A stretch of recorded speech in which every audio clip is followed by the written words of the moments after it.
So if the US government's top scientists aren't able to stop a large asteroid from impacting, do they have secondary plans to deal with the terrible after effects? We went to FEMA, the Federal Emergency Management Agency in Washington, to find out if they had any future plans for the survival of the human race in the unlikely event of an asteroid impact.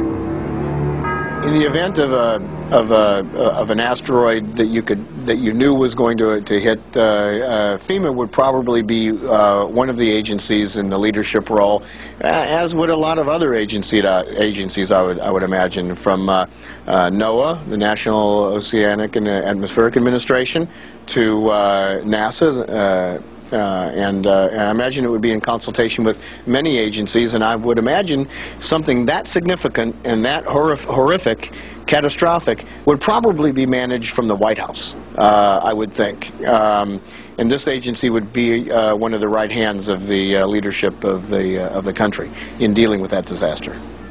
In the United States, there are many underground facilities.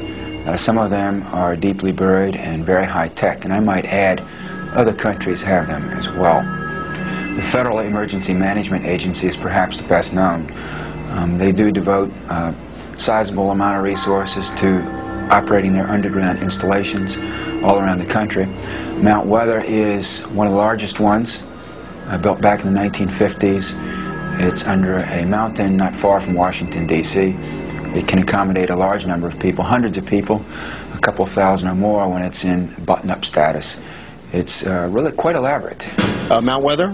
Well, we have a training facility there. We have an area there where, in a disaster, we have 3 parts of the country where people can call in if they've been impacted by a disaster. Can call an 800 number, and they can actually register for disaster assistance. We call it a teleregistration center.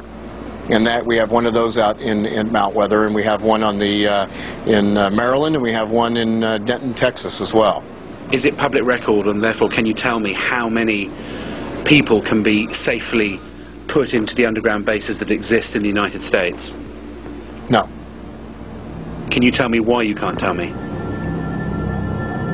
No. But FEMA must know the figure of how many people it can store underground in the event of a nuclear attack.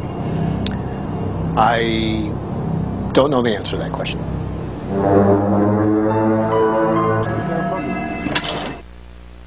Mysterious World is on TLC all day.